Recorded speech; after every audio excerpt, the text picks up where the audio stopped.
Hi hello student, hello everyone, কেমন আছো প্রত্যেকে? আই থিঙ্ক প্রত্যেকে ভালো আছো। তো নাও স্টুডেন্ট, আজকে ক্লাস আমরা শুরু করব ক্লাস 7 পরিবেশ ও বিজ্ঞান রায় মার্টিন প্রশ্নবিচিত্রা 2025 থেকে, এবং এখানে আমরা মেইনলি শুরু করছি Alipurduar new town girls high school থেকে। ওকে, এবং এখানে পেজ নম্বর তোমরা দেখতেই পাচ্ছ, দেওয়া আছে 228 পেজ। তো তোমরা তোমাদের প্রশ্নবিচিত্রা 228 পেজ দিয়েই এটা তোমরা মিলিয়ে নিতে পারো। তো স্টুডেন্ট, তোমাদের জন্য বলে রাখি, যারা এই ক্লাসগুলো দেখছো, তো এটা বেসিক্যালি এখানে আমাদের অ্যান্সার করা নেই, বাট আমি অ্যান্সার গুলো মুখে বলে যাবো। বাট যদি প্রপার অ্যান্সার সমেত তোমরা পিডিএফ চাও, সেগুলো তোমরা আমাদের মেম্বারশিপে পেয়ে যাবে। তো যারা মেইনলি মেম্বারশিপের জন্য জয়েন করছো, তারা সেগুলো পেয়ে যাবে এবং সেগুলো তোমরা ওখান থেকে অ্যাভেল করতে পারবে। ওকে, তো চলো লেট না করে শুরু করা যাক।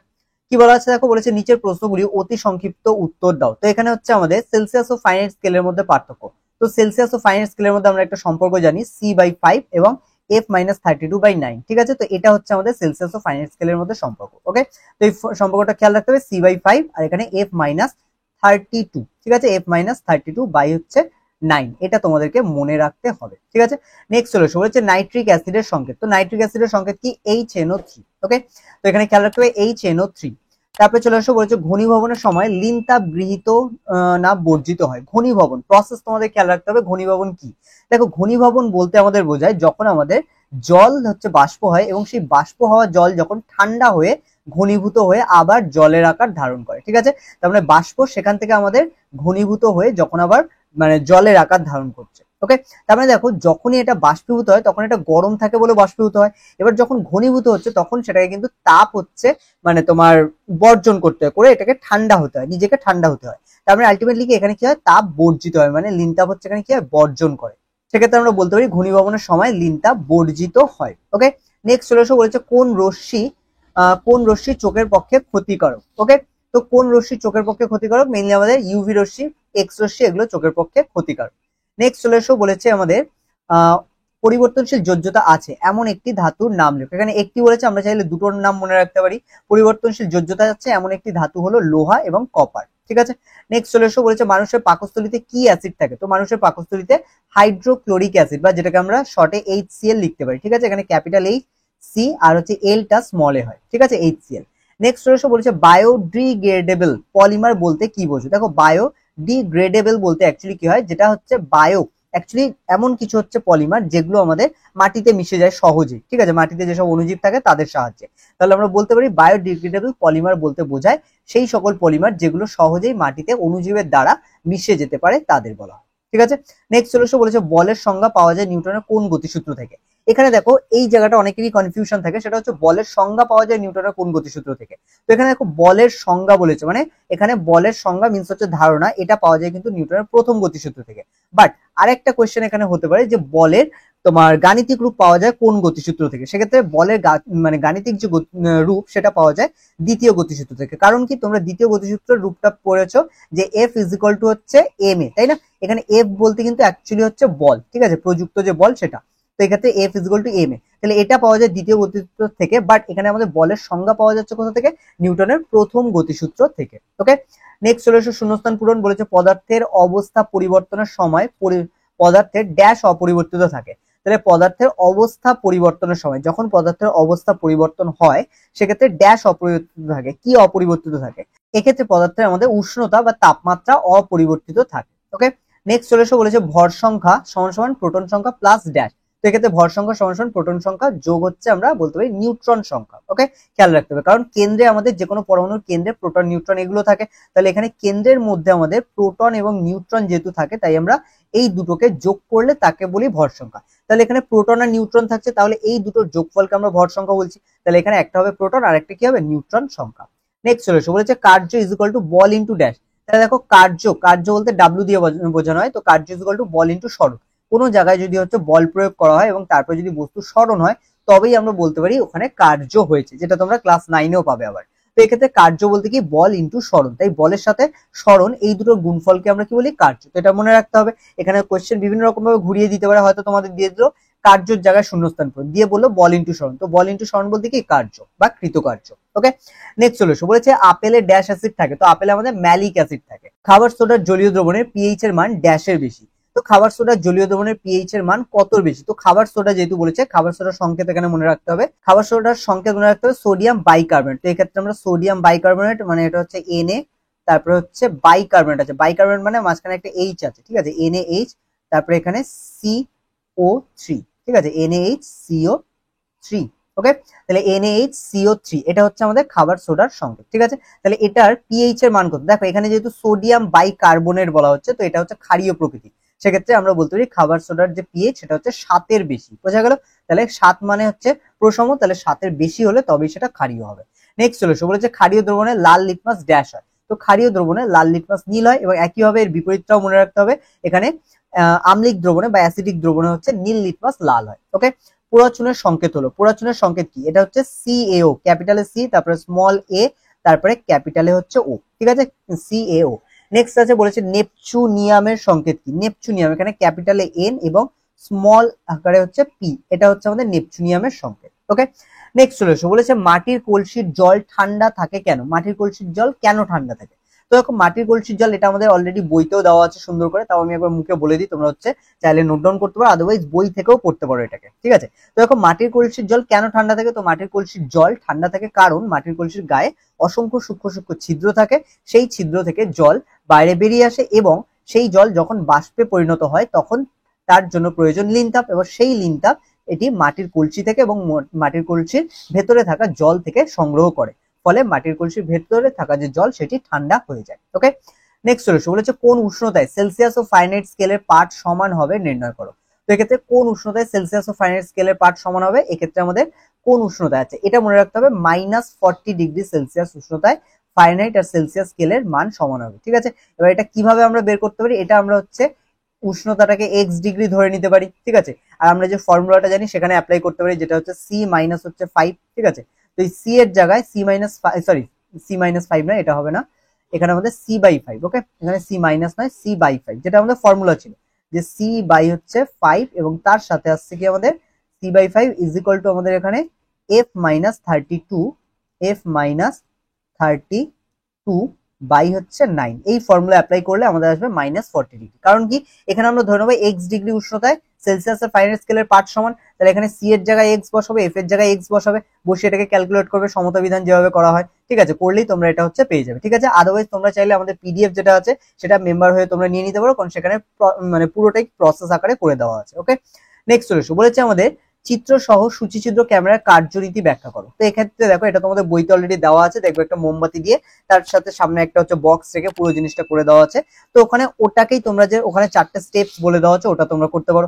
আদারওয়াইজ এই যে বড় কোয়েশ্চেন গুলো আছে এগুলোর জন্য তোমরা অবশ্যই আমাদের যে মেম্বারশিপ আছে সেটা জয়েন করতে পারো, কারণ তাহলে তোমরা হচ্ছে PDF গুলো প্রত্যেকটা অ্যান্সার সমেত পেয়ে যাবে। সেক্ষেত্রে এই ধরনের অ্যান্সার গুলো তোমরা যারা বুঝতে পারছো না, যারা করতে পারছো না, তাদের জন্য অনেকটা ইজি হয়ে যাবে। ঠিক আছে, তো নেক্সট দেখো বলেছে 10s মানে 10 সেকেন্ডে একটি বস্তুর, আচ্ছা এখানে নিউটনের প্রথম গতিসূত্র বলেছে। তো নিউটনের প্রথম গতিসূত্র কি? এটা হলো বাইরে থেকে কোনো বস্তুর উপর বল প্রয়োগ না করলে বা বল প্রযুক্ত না করলে কোনো গতিশীল বস্তু চিরকাল গতিশীল থাকে একই সরলরেখা বরাবর, এবং কোনো স্থির বস্তু চিরকাল স্থির থাকে। এটাই হলো নিউটনের প্রথম গতিসূত্র। নেক্সট চলে এসো, বলেছে 10 সেকেন্ডে একটি বস্তুর বেগ 40 মিটার পার সেকেন্ড থেকে 60 মিটার পার সেকেন্ড হলো। তাহলে 10 সেকেন্ডে একটি বস্তুর বেগ 40 মিটার পার সেকেন্ড থেকে 60 মিটার পার সেকেন্ড হলো।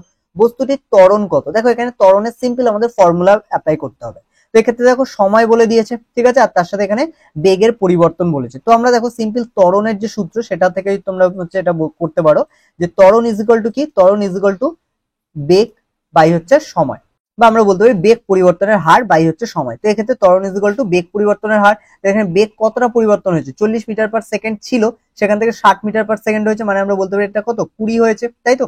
20 পরিবর্তন হয়েছে। আর এখানে সময় কত? 10 সেকেন্ড, তাহলে এটা আমরা 10 নিতে পারি। তাহলে এখানে দেখো 20/10, তাহলে এখানে ত্বরণ আমরা কি বলতে পারি? 20/10, তার মানে আমরা এখানে বলতে পারি যে এখানে বস্তুর ত্বরণ কত?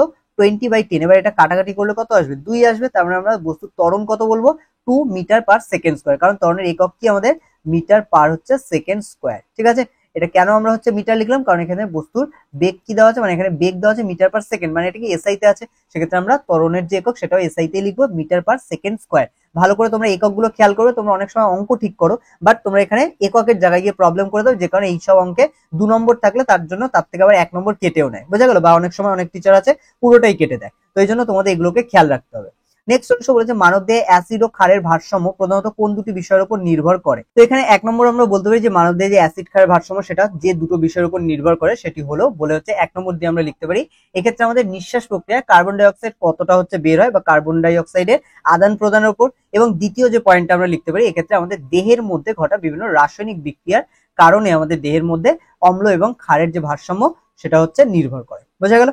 নেক্সট সলিউশন বলেছে ফর্মিক অ্যাসিডের সংকেত। আচ্ছা এখানে তোমাদের জন্য আমি একটা কোশ্চেন রাখতে চাই, সেটা হচ্ছে ফর্মিক অ্যাসিড কোথায় পাওয়া যায়, ঠিক আছে, মানে কোন জীবের মধ্যে ফর্মিক অ্যাসিড পাওয়া যায়। তো এক্ষেত্রে ফর্মিক অ্যাসিডের সংকেত কি, আমাদের HCOOH, ঠিক আছে, ফর্মিক অ্যাসিড বলে দিয়েছে, তো এক্ষেত্রে HCOOH, ঠিক আছে, এটা হচ্ছে আমাদের ফর্মিক অ্যাসিডের সংকেত, ঠিক আছে।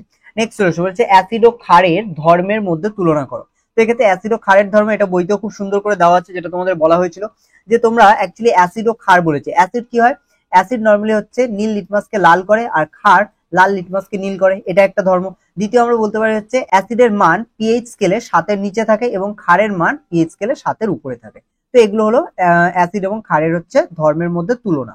নেক্সট সলিউশন বলেছে ত্বরণের এককে প্রতি সেকেন্ড কথাটি দুবার ব্যবহার হয় কেন। তো এক্ষেত্রে দেখো ত্বরণের এককে প্রতি সেকেন্ড কথাটি দুবার ব্যবহার হয় কারণ একবার ওই বস্তুর মানে ত্বরণের মধ্যে, যেহেতু আমরা জানি ওটা বেগ পরিবর্তনের হার, প্রথম যেটা সেটা হচ্ছে বেগকে বোঝাতে আর দ্বিতীয়বার বেগের হারকে বোঝাতে, ঠিক আছে। তো এক্ষেত্রে প্রথমবার কি হয়, বেগকে বোঝাতে ব্যবহার করা হয়, আর দ্বিতীয়বার বেগের হার মানে বেগটা কত বেশি বা কত কম হচ্ছে সেটা বোঝাতে ব্যবহার করা হয়। ওকে, নেক্সট সলিউশন বলেছে মাছের জলে সাঁতার কাটা নিউটনের তৃতীয় গতিসূত্রের সাহায্যে ব্যাখ্যা করো। দেখো মাছ যখন জলে সাঁতার কাটে তখন কিসের সাহায্যে করে, পাখনার সাহায্যে। এবার পাখনা দিয়ে মাছ কি করে, জলের ওপর কি এক প্রকার বল প্রয়োগ করে, আর আমরা জানি নিউটনের তৃতীয় গতিসূত্র থেকে প্রত্যেক বলের তার বিপরীত প্রতিক্রিয়া আছে বা প্রত্যেক ক্রিয়ার বিপরীত প্রতিক্রিয়া আছে। তারপরে যখনই বল প্রয়োগ করছে, ক্রিয়া করছে, তখন কি হচ্ছে, জল সরে যাচ্ছে, এবং জল সরে যাচ্ছে ঠিকই, তার সাথে কি করছে, জল মাছের দেহের উপর বা মাছের পাখনার উপরও এক প্রকার বিপরীত বল প্রয়োগ করছে, যার ফলে মাছ সামনে এগিয়ে যায়। তো এভাবেই আমাদের নিউটনের তৃতীয় গতিসূত্র মাছের জলে সাঁতার কাটার সাথে হচ্ছে সম্পর্কিত। ওকে, নেক্সট সলিউশন দেখো এখানে আমাদের বিক্রিয়া বলেছে বিক্রিয়ার সমীকরণ দেখে সেগুলি কি ধরনের বিক্রিয়া লেখো। তোমরা আই থিঙ্ক পড়েছো প্রত্যেকেই যে প্রত্যক্ষ বিক্রিয়া, প্রত্যক্ষ সংযোগ বিক্রিয়া, তারপরে বিয়োজন বিক্রিয়া, তারপরে তোমার প্রতিস্থাপন বিক্রিয়া, এই ধরনের বিক্রিয়াগুলো পড়েছো। তো এগুলোই আমাদের এখানে দেওয়া আছে। প্রথমটা কি দেওয়া হচ্ছে দেখো Ag2O, ঠিক আছে, 2Ag2O। তো এখানে একটাই আছে উপাদান, এটা দেখো ভেঙে গিয়েছে, যখনই ভেঙে যাবে তখনই মনে রাখতে হবে সেটা আমাদের বিয়োজন বিক্রিয়া। নেক্সট চলে আসো দেখো Fe প্লাস হচ্ছে FeS, তাই তো। তাহলে এখানে দেখো এই দুটো যুক্ত হয়ে একটাই হচ্ছে যৌগ গঠন করেছে, তাহলে এক্ষেত্রে আমরা বলতে পারি এটা হচ্ছে আমাদের প্রত্যক্ষ সংযোগ বিক্রিয়া। ওকে, নেক্সট 3 নম্বরটা দেখো কি বলেছে, Zn প্লাস CuSO4। এখানে আমাদের কি হবে, Cu দেখো ভালো করে যদি খেয়াল করো, Zn হচ্ছে Cu কে সরিয়ে দিয়ে এখানে অ্যাড হয়ে এখানে তৈরি করেছে ZnSO4, আর এখানে কি আছে, শুধু Cu পড়ে আছে বাইরে। তার মানে আমাদের ZnSO4 আর Cu, এই যে দুটো তোমরা দেখতে পাচ্ছ ZnSO4 আর Cu, তাহলে এখানে আলটিমেটলি কি হচ্ছে দেখো, ZnSO4Cu এক্ষেত্রে প্রথমে জিঙ্ক সালফেট তারপরে কপার উৎপন্ন করছে, কিন্তু কপারকে বের করে দিয়েছে। তার মানে এখানে অ্যাকচুয়ালি কি হচ্ছে, প্রতিস্থাপন হচ্ছে, মানে কেউ একজন ছিল এই জায়গাটায়, সেই জায়গা থেকে তাকে সরিয়ে দিয়ে আর একজন এসে এখানে এন্ট্রি নিয়েছে, তার মানে এটাকে আমরা কি বলবো, প্রতিস্থাপন বিক্রিয়া। বোঝা গেল? নেক্সট সলিউশন সমতা বিধান করো। কি আছে, P4 plus I2 is equal two হচ্ছে Pi3। তাহলে এখানে দেখো এখানে অ্যাকচুয়ালি হচ্ছে P এবং I এগুলোর মান হচ্ছে সব ঠিক নেই, কারণ এখানে I 3টে আছে, এখানে দুটো, এখানে P 4টে আছে, কিন্তু এখানে P দেখো একটা। তার মানে কি আমাদের এগুলো সমান করে দেখাতে হবে, এটাকেই বলা হয় সমতা বিধান। তো এখানে খেয়াল করো তোমরা, P 4টে আছে বাট এখানে নেই, এখানে একটা আছে। তাহলে আমি এক কাজ করি, এখানে যদি 4 করে দিই আগে, তার মানে কি P 4টে হয়ে গেল। কিন্তু এবার দেখো প্রথমে 4 হওয়ার জন্য এই পিছনের 3-এর সাথে এটা গুণ হয়ে যায়, 3 4 12, তাহলে I কটা হয়ে গেল, 12টা। তার মানে এখানে I 12টা করার জন্য আমাদের কি করতে হবে, এটাকে 6 করে দিতে হবে। এবার দেখো সবকটা মিলেছে, P 4টে, এখানে 4টে, এখানে হচ্ছে I হচ্ছে 3 4 12টা, এখানে 6 2 12টা, ব্যাস এটাই হচ্ছে সমতা বিধান, আর কিছু না। বোঝা গেল? এবার চলো আমরা নেক্সট চলে আসি, বলেছে আমাদের শরীরে আয়োডিনের গুরুত্ব লেখো। আমাদের শরীরে আয়োডিনের গুরুত্ব, আয়োডিন কেন হচ্ছে আমাদের শরীরে হচ্ছে ইম্পর্টেন্ট। তো দেখো আয়োডিন নিজে যেহেতু একটা আয়ন এবং এটা হচ্ছে বিভিন্ন ধরনের তোমার যৌগ হিসেবে আমাদের দেহে আসে, তো এটা আমাদের গলগণ্ড রোগ হচ্ছে প্রতিরোধ করে, ঠিক আছে। এছাড়া আমরা আরো অনেক রোগ আছে যেগুলো আমাদের আয়োডিন দ্বারা হচ্ছে প্রতিরোধ হয়, এবং অন্যান্য বিভিন্ন ধরনের যে শরীরের মধ্যে ক্রিয়া প্রতিক্রিয়া ঘটে, ঠিক আছে, সেগুলো কিন্তু আয়োডিন হচ্ছে নিয়ন্ত্রণ করে। সেক্ষেত্রে আমাদের আয়োডিনের শরীরের আয়োডিনের একটি গুরুত্ব আমরা বলতে পারি যে এটি গলগণ্ড রোগ বা হচ্ছে গয়টার রোগ প্রতিরোধ করে। ওকে, নেক্সট দেখো বলেছে পলিমার বলতে কি বোঝায়। তো পলিমার বলতে বোঝায় একাধিক মনোমার যখন যুক্ত হয়ে যে গঠন সৃষ্টি করে তাকে আমরা পলিমার বলি, ঠিক আছে। উদাহরণ দিয়ে বুঝিয়ে দাও। তো এখানে উদাহরণ আমরা বলতে পারি যে PVC অর্থাৎ হচ্ছে পলিভিনাইল ক্লোরাইড, তোমরা এটা লিখতে পারো নিচে, ঠিক আছে, বা তোমাদের খাতাতে নোট করে নিতে পারো এটা। সেক্ষেত্রে উদাহরণ দিয়ে বুঝিয়ে দাও বলেছে, সেক্ষেত্রে দেখো আমরা এটা বলতে পারি যে এখানে PVC, ঠিক আছে, PVC আই থিঙ্ক পুরো নাম তোমাদের জানা আছে, যদি না জানা থাকে তাহলে অবশ্যই হচ্ছে এটাকে নোট ডাউন করো, পলিভিনাইল ক্লোরাইড, ঠিক আছে, PVC। সেক্ষেত্রে আমরা বলতে পারি যে পিভিসি বা পলিভিনাইল ক্লোরাইড হলো ভিনাইল ক্লোরাইডের একটি পলিমার। ঠিক আছে, এরকম করে হচ্ছে আমরা লাস্টে লিখে দিতে পারি। তো এটাই হচ্ছে উদাহরণ দিয়ে বোঝানো। তো এই হচ্ছে আমাদের আজকের কোয়েশ্চেন। আই থিঙ্ক তোমরা বুঝতে পেরে গেছো প্রত্যেকটা কোয়েশ্চেনের অ্যান্সার। আই থিঙ্ক হচ্ছে তোমাদের হচ্ছে কোনো ডাউট নেই। যদি ডাউট থাকে তাহলে অবশ্যই হচ্ছে কমেন্ট করে জানাও। আর তাছাড়া তোমাদের এগুলো যদি পিডিএফ দরকার হয় তাহলে অবশ্যই তোমরা হচ্ছে সেক্ষেত্রে আমাদের মেম্বারশিপ জয়েন করে সেখান থেকে তোমরা পিডিএফ গুলো হচ্ছে নিয়ে নিতে পারো। ওকে, তো স্টুডেন্ট, আজকের ক্লাস আমরা এখানেই শেষ করছি। দেখা হচ্ছে তোমাদের সাথে পরবর্তী ক্লাস।